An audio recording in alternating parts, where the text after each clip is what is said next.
Hey folks, Stronghold Crafter Kev here with another video. Welcome to my channel. And in this video, we're going to go further in with my work in progress on the gate tower. And I did a little bit of progress with the portcullis, so I'm anxious to show you how that turned out. And for more information on my craft, visit my website, which is strongholdsoffantasy.com. And feel free to subscribe. I have a lot more things coming down the channel. Wouldn't want you to miss out. See you in a bit. Hey folks, welcome to part 2 of this work in progress of my gate tower. And just to recap, this was the original layout for the plans of the front, and I'll show you what I came up with. Hold on. Actually, it's gone through a drastic change. As you see here, I'll pan over to the what I'm doing here, and I'll try to pan out a little bit here. But basically, the bottom part stayed the same, and it was kind of a hold on here as I try to keep this steady. I originally thought of having 2 levels above the gaping part, and then after looking at how complex it was going to be, I decided now we'll just make it one large room instead of 2 levels. So that's what you're seeing here. You're actually seeing the actual part right here. Part of this is missing because of the crenellations at the top aren't on here. It will actually be taller than this. But I vowed for like 2 larger windows and the gaping hole here. And I'll go a little bit more in detail in just a second. Okay, I'm going to try and use a Steadicam for most of this explanation here. What I did was, I did take my front piece here and I glued on one side of the walls to get a basis of comparison with how things were going to fit together with the portcullis, which was going to go in here. And after doing some creative carving with some detail work, which you can see here, obviously it got kind of a little hairy up here. I decided to go with larger windows for the simple fact that, okay, the guards are going to need a lot of room in order to be firing out of here. If they wanted to have room to throw stuff. I also slanted this part here down in case they wanted to like pour some hot oil to come directly down in front. You'll see it in a moment here. There's actually an inset track for the portcullis and where it's going to go. So we're still on track with where the doorway is going to be on the side, and I kept the arrow slits the same as far as the plans go. That didn't change. The brick pattern didn't change, or huge blocks, if you will. And let's see, what else can I say? But this has become more of a challenge because I have to actually go inside the structure and detail the inner part, because you will be able to see the inner part, and the other parts which you won't see, obviously I'm not going to go through the trouble of detailing that part. And I also had to come up with what's going to hold the portcullis in place, and I had to come up with, okay, the flooring and how that's going to work. I will show you that in a second here. Hold on. Alright, this is my proposed gate for my portcullis. I basically used some of these Woodsy brand sticks here, and if I can just get this to focus. There we go. Yeah, they're about, let me see here.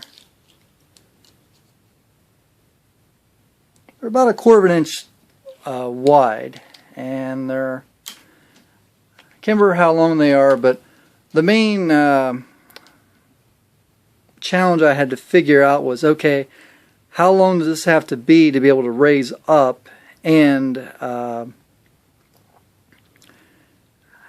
the spacing became an interesting challenge to work through, and I decided to design it where this portcullis, which it'll raise up to about, I'd say around here when it's fully raised, and there should be enough, like I said in the other video, you have to have enough housing up here to be able to contain the portcullis when it's raised. That's the main design aspect to keep track of. But basically, this is housed right in here like this, and I used a hot glue gun to glue the panels together. I had to cut them with some very tough scissors to get the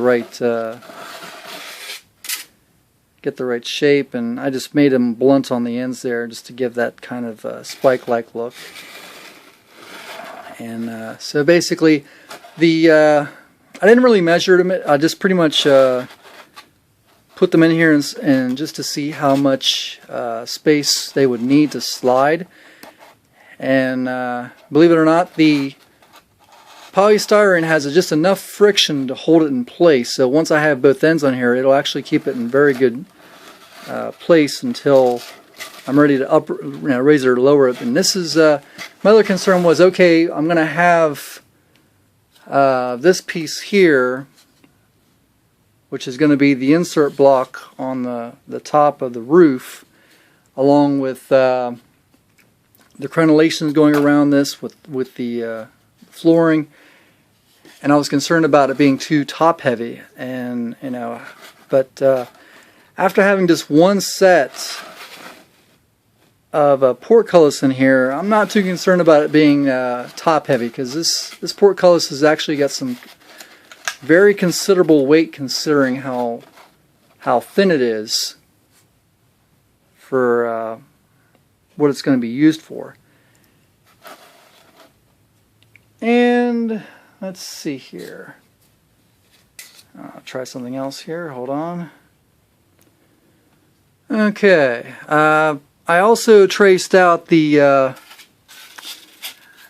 outline of the rounded part and just pieced together what I needed to, like I said, hold a track in there for the portcullis to slide in between.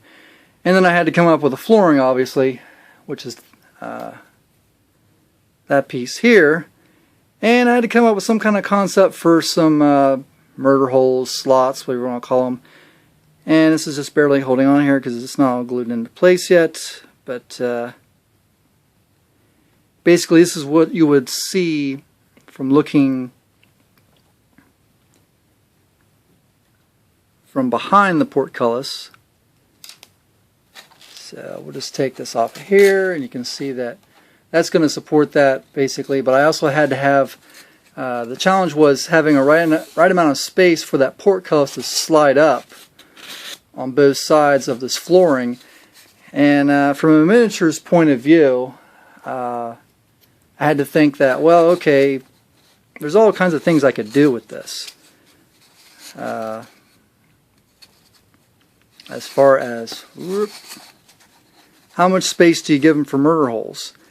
So I just thought of some crude but effective slots for like arrows and small stones and all that, or whatever. You can do whatever you want really, but this is a flooring they're going to have to stand on, so you can't make it like Swiss cheese and have all kinds of holes and stuff. So you have to think a little bit about structure. So this will be detailed with some type of either like some tiling you'll see from the bottom, or it doesn't really matter because it's going to be dark anyway, so when you would see it from underneath, there's not going to be a whole lot of lighting to even capture what you're even looking at.